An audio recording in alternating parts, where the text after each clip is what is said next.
Thanks very much, everybody. It's nice to feel the buzz in the room and the excitement about science and how to figure out how to put it into context with your clinical training, which is always fun.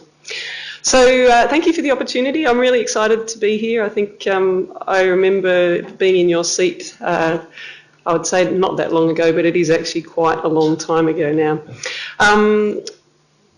I started undergraduate medicine in 1993 when they still had the course here at Sydney University. It wasn't quite this building over here, but obviously this one still exists. When I was a clinical student, this was the kind of environment we're in here with the old brown building that is the big hole. And I was really very lucky, I think, to be exposed to some of those really fundamental sciences right from the beginning. It certainly suited the way that my mind worked, and I really enjoyed the fundamental physiology, anatomy, and obviously the things that emerged from that. These are some of the people that were really important, I guess, about exciting me for the first time in science. Bruce Robinson, many of you would know. I don't know if many of you have come across Roger Dampney, who was really a big inspiration to me in terms of cardiovascular physiology, and David Sellermeyer, who I will explain later how he was helpful. Basically, after about 4 years of undergrad medicine, I was always knowing that I really wanted to do some science, but trying to figure out the best timing of how to do that. Luckily, I found a boy who was heading back to the UK, and that actually kind of shook me up for a little bit in terms of trying to figure out how to combine going to the UK with actually doing that year of dedicated research that I was keen on doing. And it was actually David and Roger that came up with the concept of putting me in touch with Pete Collins, a colleague in London, to basically be able to supervise me doing a University of Sydney honours degree, but in London, in the centre of I'm not sure if you can see that, but it was the Brompton Hospital, basically, which is really in the centre of London in a fantastic area. I was put up in the nurses' quarters. It was about in a room that was about the size of this desk here, I think. But it was in such a beautiful area that I was able to really, despite living on about $10 a week, have a pretty fantastic time. These are some of the gang that I got to meet, and in fact really Pete Collins in the centre here was just an incredible ball of energy, and it's been I guess a motivation to me in terms of how to actually be a mentor and a leader for researchers that are coming through. Any of you have trained at Victor Chang and St Vincent's. This is Chris Haywood, who's now a senior cardiologist over at St Vincent's and a real leader in the field in heart failure research. But effectively, how to have fun and do science was something that I immediately had the opportunity to do there.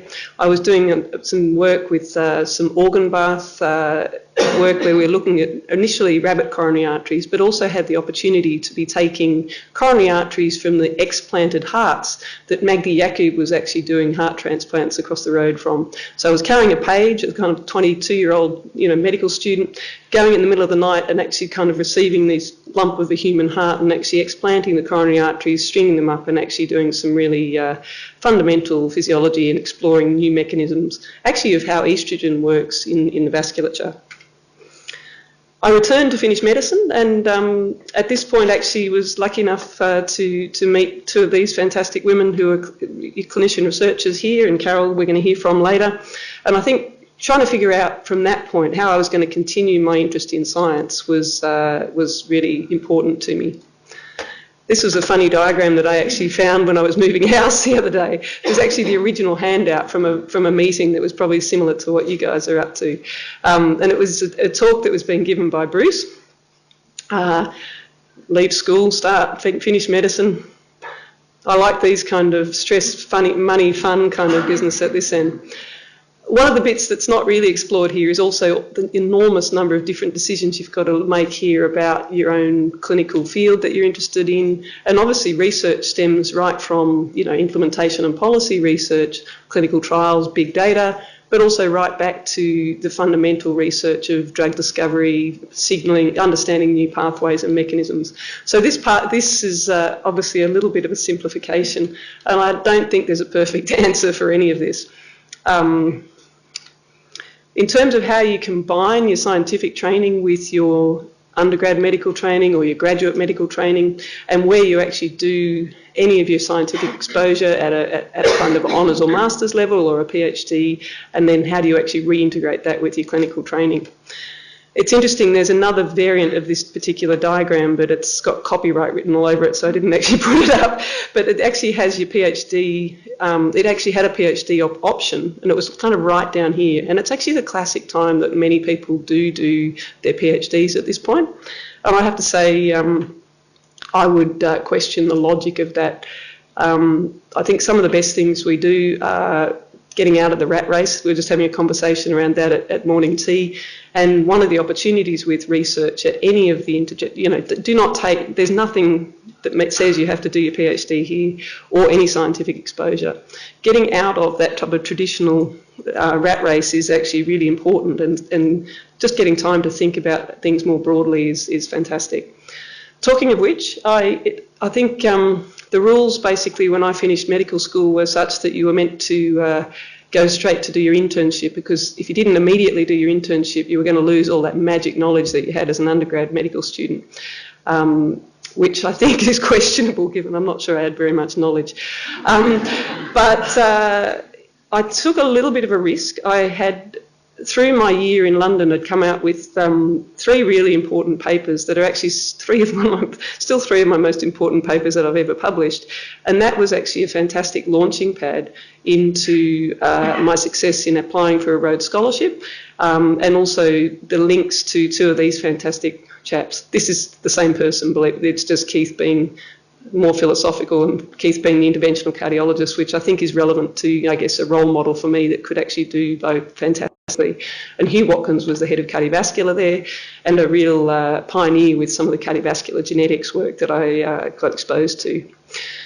But following my gut was important there, and really getting out of that rat race. And it wasn't just everybody piling through to keep going, but it was actually kind of written into the law. And there was a potential threat for me when I came back, so that I would have to go back and do some of my medical time, and maybe somebody wouldn't even, how that was going to work was a bit of a up in the air. Luckily, I had a couple of people batting for me back at home, and it actually had to go to the level of the New South Wales Health Department, and I was allowed to come back and do my internship after 3 years away doing fundamental research. So if you ever get a chance to go to Oxford, it is a fantastic place. I think a lot of what we get taught through our medical schools here are obviously very tied to the historic kind of and philosophy of medicine as it's evolved in both at Oxford and Cambridge. This is some of the pictures from my PhD, which I put up just to say that get exposure to molecular and cellular work early is actually a really empowering tool for your thought process. You don't necessarily have to continue it, but it actually teaches you some great skills. And it's kind of a bit more rewarding than clinical trials in the sense that you can immediately see what's happening when you manipulate a feature. These people were actually my benchmates, and it's really nice now to actually have friends all around the world. Ewan's a bit of a superstar and is kind of now very popular all over TED Talks and Google, and he literally was sitting next to me when I did these experiments, almost 20 years ago now. Thomas is now the chief editor of cardiovascular research and a rising star in the European scene. And this crazy Greek guy over here, Charis Antoniadis, is a really energetic guy who I love catching up with all over the place. But I guess the opportunities of actually meeting these guys and continuing those friendships is a really important part of that international exposure. So re-entry. I think whenever you come back from an overseas period of time, there's challenges with re-entry. As I said, I was really lucky that I had some support to be able to kind of bend the rules a little bit and go back and do my internship. I had left Australia at a time where you still were appointed as an intern based on competitive merit, but I returned when it was in the zone that you guys are currently in terms of much more out of a ballot, as far as I can understand. I got my 14th choice. It was actually quite a good choice in the end. Bankstown and Campbelltown combination were really, I guess this was also back in 2003. It was at a time where they were actually, it was the first year that interns had come from this ballot process, and so they really had struggled up to that point to get quality doctors, and I think from then on, they've really built a kind of increasingly great structure. But at the time, it was actually a pretty good opportunity to get really deeply embedded in hands-on medicine. I then was lucky enough to move across to Concord and spend a year with some people like Len Kritharides, who is another great example of a clinician researcher who's got fundamental research skills, but also is actually a terrific interventional cardiologist. And then I came back and did my basic training and my cardiovascular training at North Shore when the Big Brown still existed before it became a whole, and this thing wasn't the cause of its demise. So how do you kind of, if you do choose to do research early, how do you actually kind of continue it? No matter when you do it, sustainability into your clinical practice and continuing your research is something you need to address early and get good mentorship around.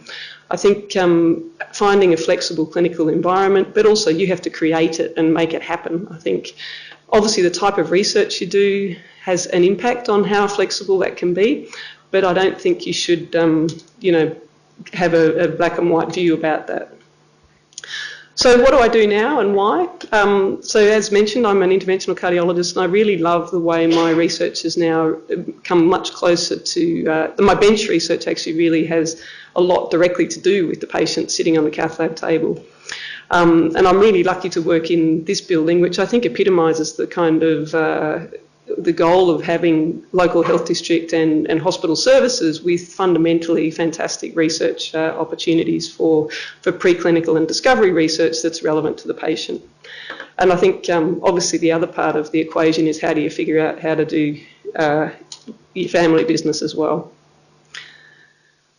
So I think cardiovascular disease has kind of got a bit of a boring, it's all solved, we're just not very good at actually convincing people to do the right thing mentality about it. But I think I'd put it to you that even the most kind of common, supposedly boring thing of atherosclerosis is actually not quite that. This is not really an inevitable process of ageing. I think we really, in order to go for healthy ageing, we need to be thinking about why there's so much individual variation in people's susceptibility to atherosclerosis.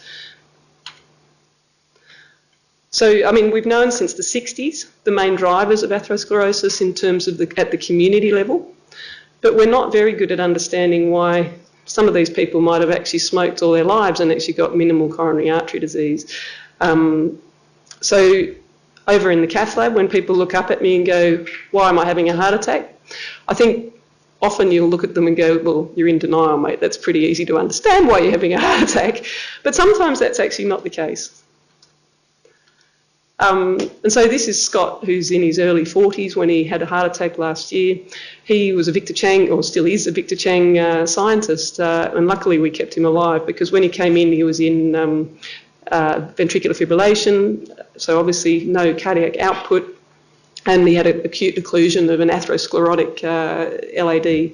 And in fact, the question, he'd been to the GP the week before, clean bill of health, no traditional risk factors. So it's an extreme example of, that susceptibility that it would have been happening over the last 10 or 20 years in Scott, despite the fact that he had a fantastically healthy lifestyle and nothing else there. This is kind of an example of how we've now tried to take this clinical question back to the bench, and in fact, this is not rocket science, but just going through the last kind of decade or so of patients coming in with life-threatening heart attacks, 15% of them were like Scott with no traditional risk factors. And in fact, more than 50% of this pie chart are 0 or 1. And many of them, if they just had one risk factor, certainly wouldn't think that they were a time bomb. And given coronary disease actually claims a life of Australian one every 26 minutes, this is pretty relevant to the public health. And interestingly, what Steve, one of the PhD students in my lab, has looked at is really the increasing frequency of this in our community here in North Shore. So in fact, in 2014, it was 28% of patients coming in with STEMI, ST elevation, myocardial infarction, related to an underlying atherosclerotic process that actually had no traditional risk factors. And when he looked at that in 14,000 Australians across the country, a similar trend was noticed. It was actually more only up to about 24 or 25%. So why is this happening? I think part of it's to do with the fantastic job our GPs are doing in the community at actually getting better at that problem of treating the modifiable risk factors we know about. But I think it's feasible. Something in the environment's changing. I had to laugh at this editorial that suggested that perhaps Wi-Fi was causing the increasing percentage of unexplained infarcts. I think a possible environmental factor that might have a role here is the increasing amount of mercury that's getting into our environment. But I think if you get back to the question of how do we get better at preventing what happened to Scott, I think there's other ways we can now do it that use the new platforms from both the biological perspective as well as computational bioinformatics that might allow us to do this better. So how can we use biology to better risk stratify and personalise preventative approaches so that we can catch people like Scott here rather than here, where we actually basically had to, first of all, get his heart started again before doing some plumbing and then go backwards. If he'd been to the GP the week before, this is the kind of algorithm that they were met with. And I think that biology needs to be combined with this epidemiological kind of driven effect. So this is kind of fun for a vascular biologist because really we can take both a hypothesis-driven approach but also an a priori approach. Even 5 years ago, we probably would have struggled to actually get a good definition of coronary disease. One of the problems that some of the omics studies have had is that they've relied on people having an event. But this guy here would have been in your control population with extensive disease, and he would have actually therefore been polluting that problem. Improved imaging that is actually now available in the clinic as well as research will actually allow us to much better quantify atherosclerosis, and this improved phenotype can be combined with improvements in kind of omics measures as well as candidate-based approaches to try to understand why people like Scott actually have coronary disease despite no traditional risk factors. I'm going to speed up because I think your questions are much more interesting than me. So the best part about this is we've actually brought all the fun scientists out of the woodwork, and I think one of the things I would say to you guys is always try and find that, that positive research culture to hang out in. I think looking back at my last 10 or 15 years, sometimes I didn't identify when I should have moved out of a particular more, less positive environment. And I think that's something that once you do, you remember how much you love science. So we're working now with some systems biologists and some metabolomic experts and proteomic experts, as well as my more traditional kind of scientists in redox biology. And what we're trying to do is take something that we've been working with for 40 years, where increasing risk factors obviously predict coronary disease, but not very well. And we're trying to actually improve the marker such that we can obviously get a much closer prediction. Hopefully this will also yield new mechanistic insights that will, potentially can be targeted with new therapies. I'm going to skip through this. I thought I'd just end with discussing, I guess, the importance of a clinician scientist. And I think we should be thinking about new ways to really encourage you guys to do as much science and be able to have a sustainable approach to that as possible. Some of you might just jump in and do it for a little bit and actually learn a lot, but not necessarily want to continue. But I think by participating in both clinical and research domains, physician scientists do provide a critical bridge that are going to continue to drive translational research that's critical to improving patient outcomes. No matter when you do your scientific time, trying to figure out how it can actually become an ongoing sustainable thing for you will always come back to how do you get funding. And that can be obviously your own fellowship funding as well as actually project funding. And I think learning about that early is really important. And I was really lucky when I came back from Oxford that I actually did have the opportunity of getting funding that allowed me to have a research assistant and a small lab all the way through my clinical training. When I was an intern at Campbelltown, I still had a small lab here at the Colling actually, which Bruce was terrific at supporting me through. And so I never really lost that elastic band. I had a basic science lab running here through my internship, residency, basic training, and actually in my BPT year, actually managed to get lots of nights and lots of ICU terms so I could spend time in the lab, and that's kind of fun. This is kind of a bit of a problem at the moment if you want to be a clinical academic, but I think it's changing with both state and federal identification of this problem. Back in basically the number of years average postdoc to get a practitioner fellowship over these various years has been increasing from 11 to 17 years postdoc to get a practitioner fellowship. And all of the more traditional NH and MRC fellowships are really not that suited to clinician researchers unless you're getting out there and doing 100% time. So boxes you need to tick in this way, they're just some of those examples which are obvious. But I think the main thing is really trying to get good mentors and good sponsors that will actually allow that flexible environment to help you effectively land back in on your feet. We've been working recently with the federal government. Many of you recognise this chap, but this guy is actually a patient of mine who actually is in our study, but is a good example of a young man who really didn't have any traditional risk factors. And we've been working with, I think this is a really important thing of how to collaborate and bring people together to actually have a single voice to express your problem. I've been working with the Australian Cardiovascular Alliance, and it's actually, again, brought out fun people from right across the country to try to figure out how we can strategically invest to make the best of the talented researchers we've got in this country and make a difference at the end of the day. And the reason I was looking a bit drunk there, despite the fact that it was only 10 o'clock in the morning, was that he was handing over $220 million for the next 10 years of cardiovascular research in the country. And I think, you know, having survived a fairly starved period, I think cardiovascular research is very excited, and I think we really have a duty now to try to figure out how to do that differently. This is the proposed model that we're working with, and I think it's a good way to think a little bit as a clinician researcher about how you can be embedded in fundamental research as well as the clinical end, at the more implementation end. And with that 220 million, we've basically got, you know, 20 million per annum to spend across these flagships, where we're really thinking about bioengineering and drug discovery at the fundamental end, precision medicine, a bit like what we were talking about before, and obviously also working hard with our clinical trials conversion. So general advice, have fun, find good mentors, identify early any kind of toxic features of culture and get away from them, and really try and find positive people to work with. Life's not always going to be easy, but I think you really do need to find people that can help you get through those difficult times. Involve yourself in your university and faculty, national and international societies as much as possible, and really try, if you do get some chance to do research, to then find ways of continuing your intellectual involvement with it so you don't actually switch on and off, because I think that's a really important bit of all of this. And resilience as a clinician scientist is absolutely critical. Obviously, we have the joy of actually the day-to-day contact with patients, but I think ultimately the science and the long-term vision that you have to have with some of those projects is also really important. And I think resilience is probably the number one thing that you need to come back with a good sense of humour. So thank you very much for your attention. I hope I didn't bore you too much, and happy to take any questions.